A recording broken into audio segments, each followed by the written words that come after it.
Hi y'all. Good morning. I'm gonna put a timer on because one thing about me, I'm a yap. So I don't want to go over time for y'all. Give me a second. Okay. Cool. Well, it's great to be here. I'm a little nervous. I'm not used to really talking in front of crowds. I'm used to writing more than anything. When Jackson asked me to come talk, I was like, me? A heathen me? But I was told that, sometimes the best sermons come from the most imperfect people. So I had a whole ideal around the sermon and kind of how I wanted it to be formatted. But honestly, I just followed spirit. I've been thinking about ecology a lot. And so one of the things about ecology that I love is that there's just so many elements that weave into each other. It's such a reciprocal relationship. Things depend on each other in an ecology and an ecosystem. And so I tried to format this particular sermon after that. Do I need to introduce myself? No? I'm good? Okay, cool. Okay, cool. Well, let's jump in. So the late and renowned eco-philosopher and Buddhist scholar Joanna Macy, who actually just passed away this past July, once wrote in this really amazing article on Tricycle, "We are in a space without a map, with the likelihood of economic collapse and climate catastrophe looming. It feels like we are shifting ground where old habits and old scenarios no longer apply. In Tibetan Buddhism, such a space or gap between known worlds is called bardo. It is frightening. It is also a place of potential transformation. As you enter the bardo, there facing you is Buddha," and I always get this name wrong, y'all, I'm so country. Akshobhya is his name. His element is water. He is holding a mirror, for his gift is mirror wisdom, reflecting everything just as it is. And the teaching of him is the point that he is teaching is that he does not want you to look away. Do not avert your gaze, do not turn aside. This teaching clearly calls for radical attention and total acceptance. 2 hours from here, east from here, south of Old San Antonio Road and east of the Brazos, is on the southern portion of Polk and Tyler counties, if you're familiar with Texas. There's a beautiful, beautiful place called the Big Thicket. This ancient forest is about 10,000 years old. It's a mix of several ecosystems, including but not limited to pine forests, swamps, savannas, and prairies. This area is home to a quarter of the bird species found in the US. It has hundreds of tree species, an endless number of mammals, reptiles, and plant species as well. It is said to possibly be the most ecologically diverse place in the world.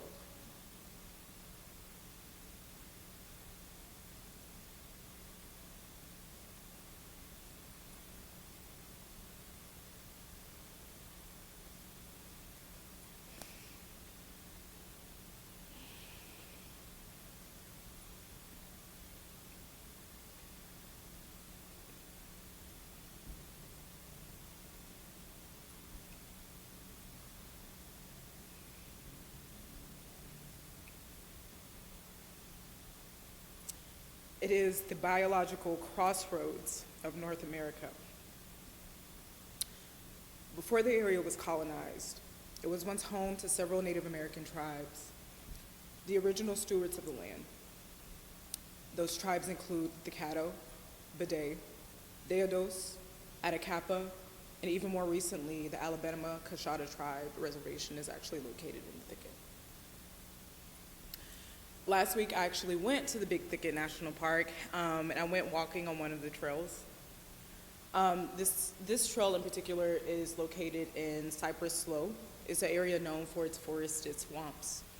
The thicket actually used to contain more swamps than it does, but there has been a lot of lumber, a lot of cypress that has been cut down, as well as a lot of issues around hydraulic development with the rivers that actually go through the thicket.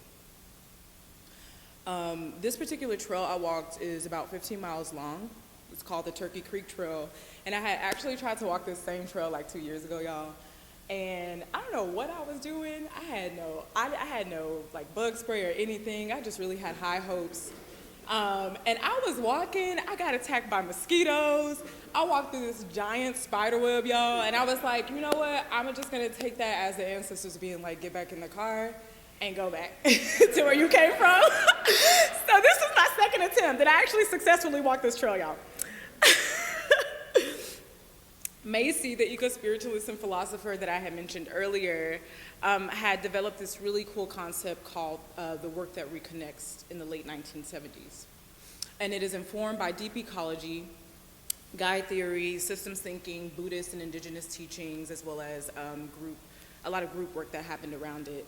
And it also emphasizes that whatever limitations are in our lives, we choose the reality that we value and want to serve. So no matter what options or what situation you have in your face, you still have options to choose from. And a part of this theory is this really cool thing called a grief spiral. And this grief spiral is essentially this sort of like 4-step approach to actually move through grief and sort of accept and approach yourself and center yourself so that you move from a more intuitive place. And so these components are, first you ground yourself in gratitude and appreciation, so naming the things that you appreciate. We honor the very painful past or trauma that you actually need to look at while you're grounded. After you actually move through that trauma, you see it with new eyes, and then you move forward from that as well. And so we move through this spiral more than once, happens all the time, and it teaches us to reframe our suffering with compassion.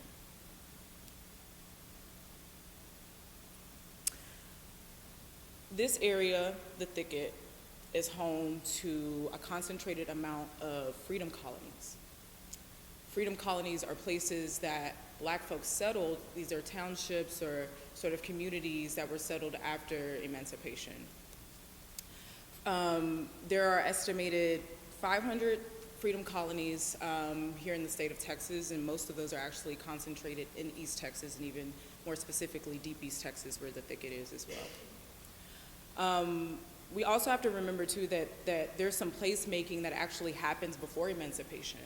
So there are townships that are created by Black people before emancipation even happens, and we call those maroonage communities as well. The Thicket, which is known for its very dense forests, throughout the 19th century, Spanish colonizers laid claim to the area with land grants, and then after that, the US colonized the area. It was also known as the lawless land, so a lot of escaped slaves went into these forests as well as outlaws because of the jungle-like forest. And so this area, I say all of that to say that this area is where my family grew up. It's also where a few other folks' families grew up as well. And so my grandpa and my grandma and my great-grandparents, and even I had my great-great-grandma in my life for a lot of the first, maybe up into my teens, they would tell me about living off the land. So about the hunting, the raccoons, the hogs, the squirrels. My grandma tells me stories about how she used to take the red dirt and put it on like my mom's wounds to heal the wounds, how you would eat it for the minerals, how you would give it to pregnant women to help the minerals would help with iron deficiencies or any of the other ailments that they had. My grandma talks about crackling cornbread. She talks about well water. They talk about crawfishing, where you actually take a stick and a string and you stick it down the crawfish's nest and you catch the crawfish. They talk about slingshots, toys made out of straws and sticks. Actually, it's just beautiful. It's actually really beautiful listening to them recollect. But now that they're older, they actually discourage their grandkids, myself and their great-grandkids, from actually going into the woods because they remember a lot of their own traumas associated with growing up in the backwoods as well. One of the other things that they also are worried about now, and I think it's just because they watch too much news, is white militiamen in those forests as well. I wouldn't doubt it, and also I think that there is something lost when you tell, your grandkids not to explore something that gave so much to you too.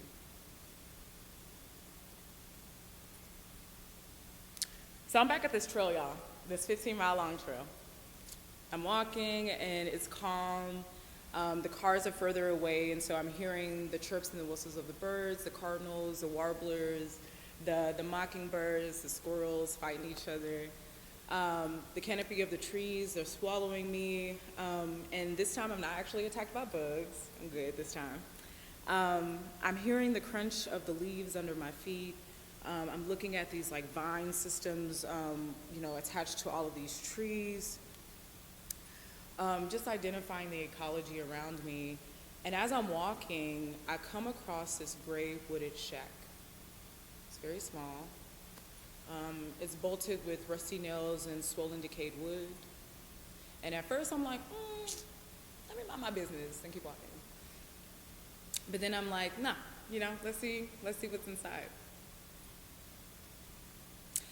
East Texas has three major industries that went through it and are still there: the lumber, railroad, and the oil industry.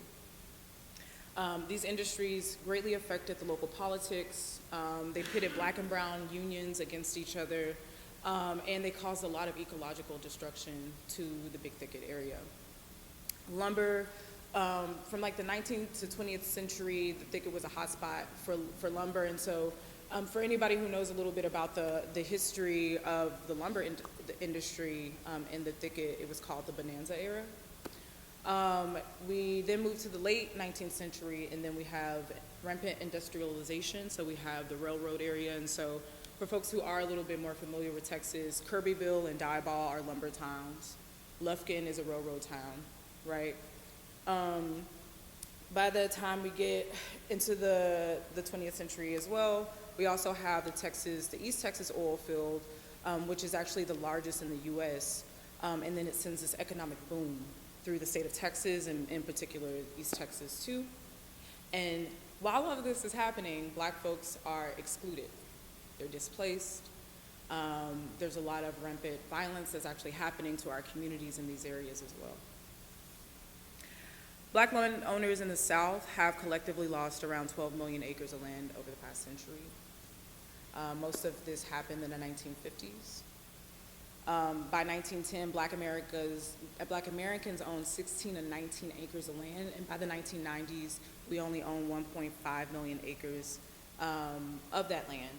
And now that it's 2026, imagine how much less we probably still don't own. That's $326 billion of wealth lost.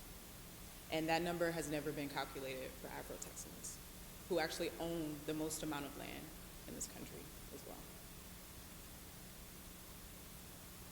What we do to the land is what we also do to the people. What happens to the land is what happens to the people. We extract from the land, we extract from the people. We poison the land, we poison the people.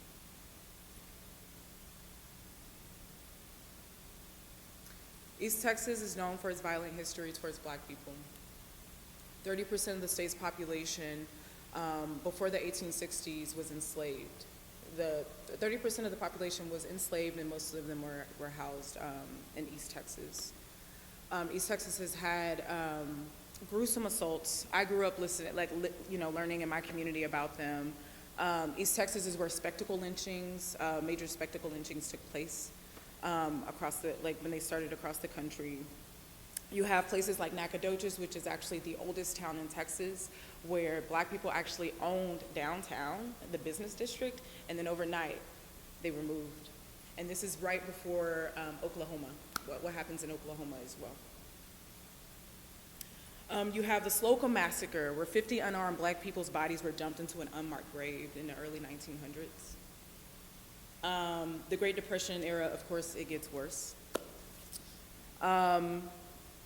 I'm kind of jumping around on the timeline here, but I want to fast forward to even the 2000s. There was a 2016 analysis 10 years ago, but honestly, it's no different. It's probably worse now.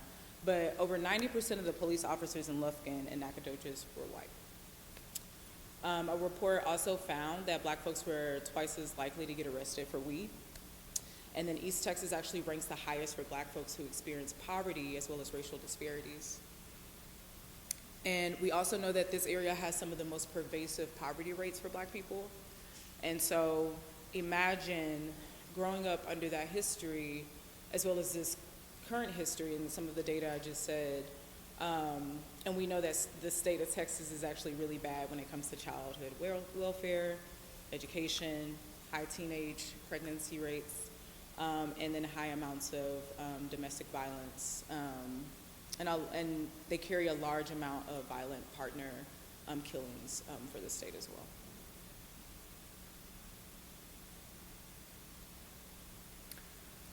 So I'm back at the shack that I was walking, that I found walking on this trail, and there are no windows, so I decide to open the door.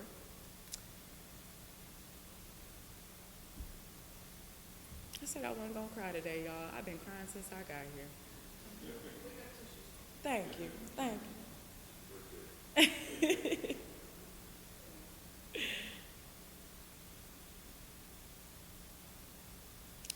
I open the door and I see this little girl on the ground.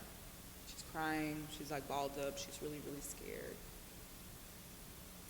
And I'm like, as she's crying, I'm like, oh my gosh, whose child is this? Where's your parents? Where's your mom? Like, how'd you get here? Like, how long have you been here? And I'm asking her all these questions, and she doesn't answer because she's just like frantic and she's just so scared.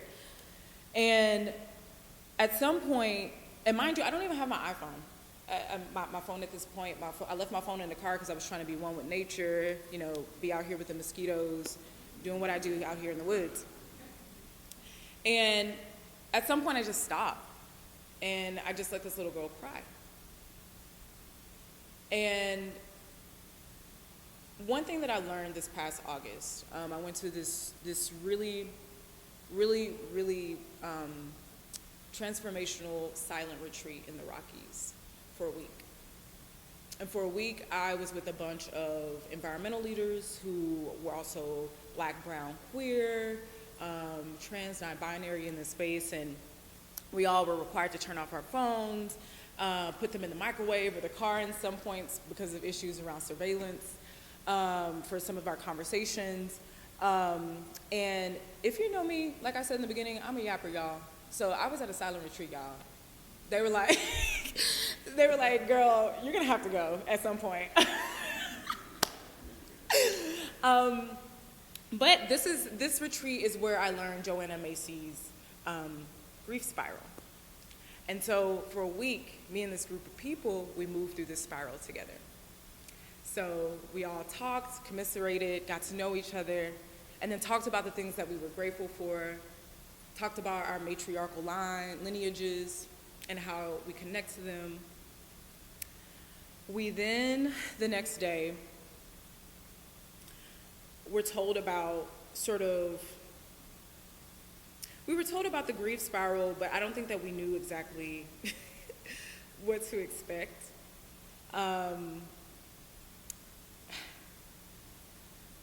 We were each told to go pick a respective place in the woods, right? After we've connected to the land, we've commiserated, we're all together, we're enjoyed together. You have to intuitively pick a spot in the woods. And whatever that spot is, mark it, tie something on that spot. We come back, and then we engage in this ceremony. In this ceremony, there's a circle.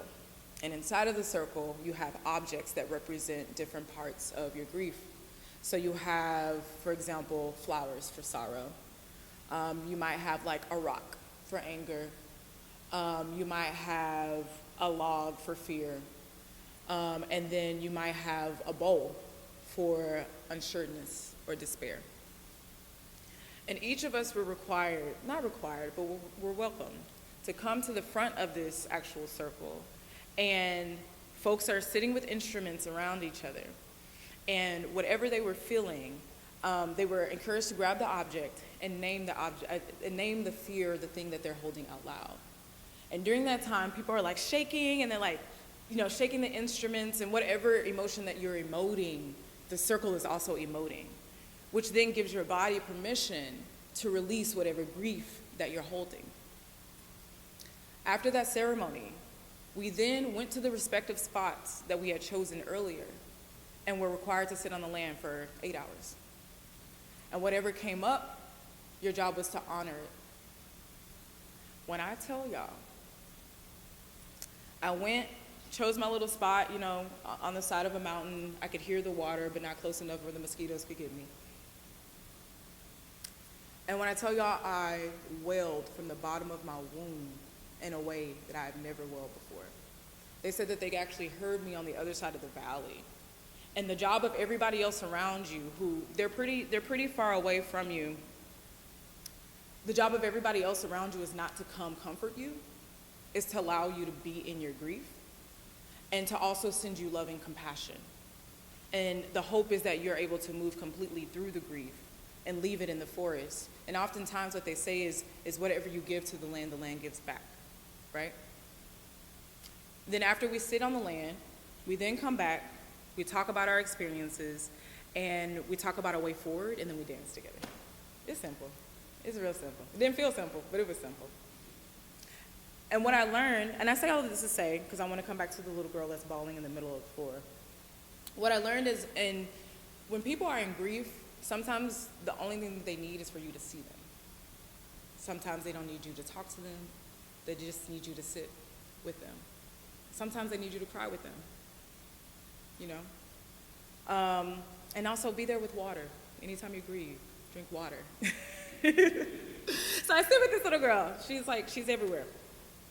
And then finally she calms down, and I say, hey, do you want to go outside? She says, no, not yet. I say, well, I'll be outside whenever you're ready. Just let me know when you're ready. The little girl gets up. She finally comes outside, and she reaches for my hand. I'm holding my hand out. She reaches for my hand, and she has sort of these little bloody half moons in her hand from clenching her fist so tight the whole time. And so then I grab her hand, and we walk outside, and I'm still asking her, where's her parents, all these things, and she's still not answering me. So I'm like, okay, well, let's just walk on this trail, and let's walk back to the car. So as we're walking, we begin towards the trail, and she looks at the house one last time, and we start walking on the trail.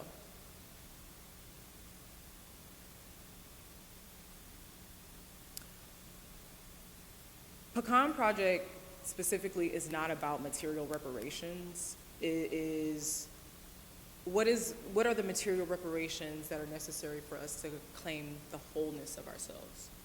How do we create the space to reclaim the wholeness of ourselves?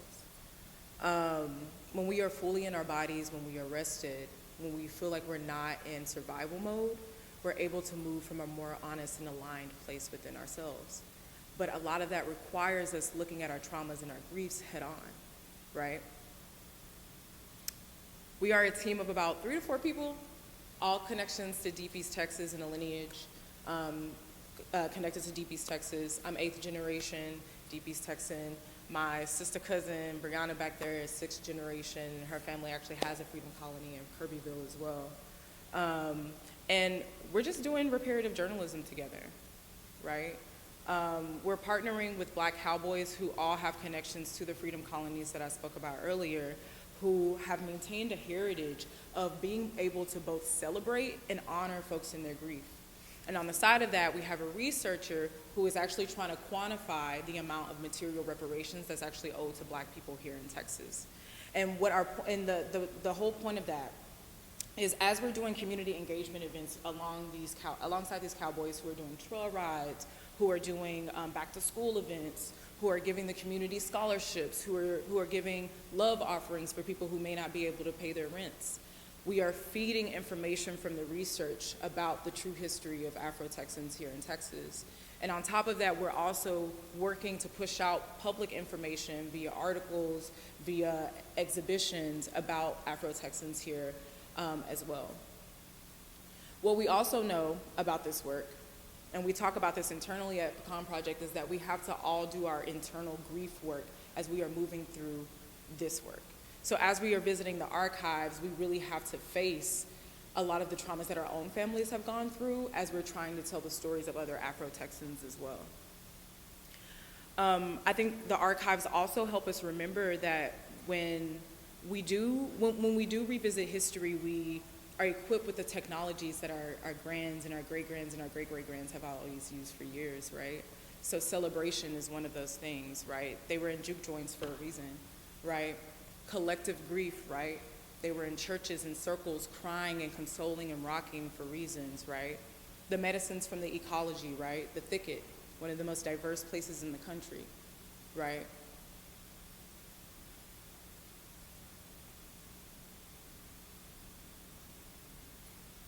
I think this is, and I'm about to wrap this up, but I think one of the most important things too that I'm realizing as I'm doing this work is this country and this state has done a really good job of convincing Black people of their inferiority. I just came back from Brazil where I was there for like a month, and most of that trip I was in Bahia. And I'm like looking at these orishas, these Black orishas on the walls, and I'm looking at these statues, and I'm looking at how like Black femininity is regarded in a way that I've never actually seen before. And then I'm also realizing too that they use dance and singing as a resistance, right? In the same places where the slave markets are, these are also the places where folks are celebrating, where folks have joy. And a lot of it also looks like the cowboys here. The fado music that comes from rural Brazil is the same thing as Zydeco music. The stepping and the dancing and the, all of that.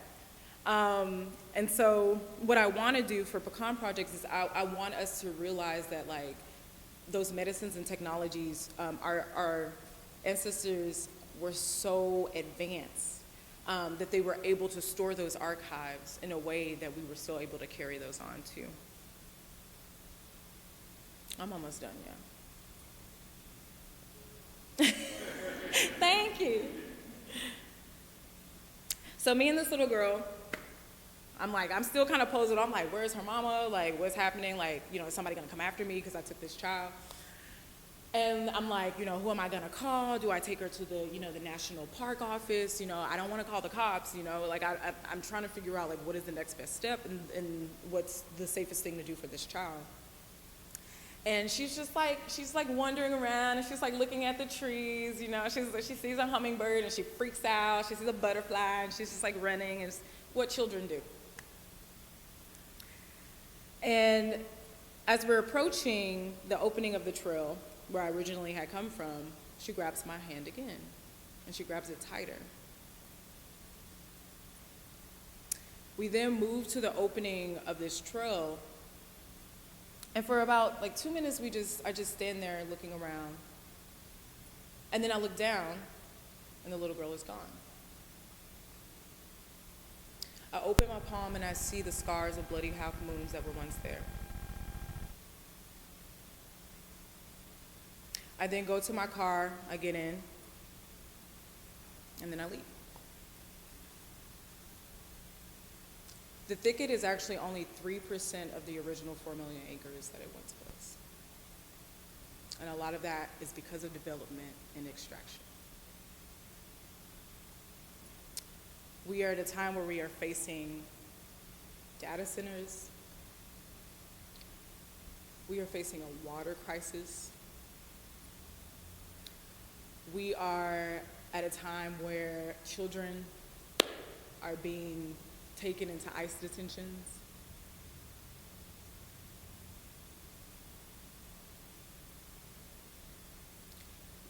It is so important for us to ground ourselves in history and in remembering so that we have the maps to move forward. That means also that we have to explore the ecology of ourselves along the way and face them, ground ourselves and face them so that we can move past them. And I also just want to remind y'all that like reparations, again, isn't about reclamation of wealth. It's about reclaiming the fullest and wholest parts of ourselves so that we can move from that assured place.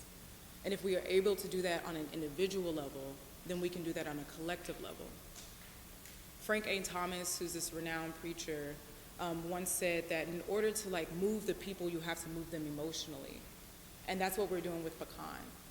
We're using narrative and stories that were already there and some of the technologies that our ancestors had already been using to share information safely within their networks in order to shift people's perspectives about their inferiority, but also to show them that there are options that they can move forward from. So hopefully that story made sense, and hopefully you can support Pecan.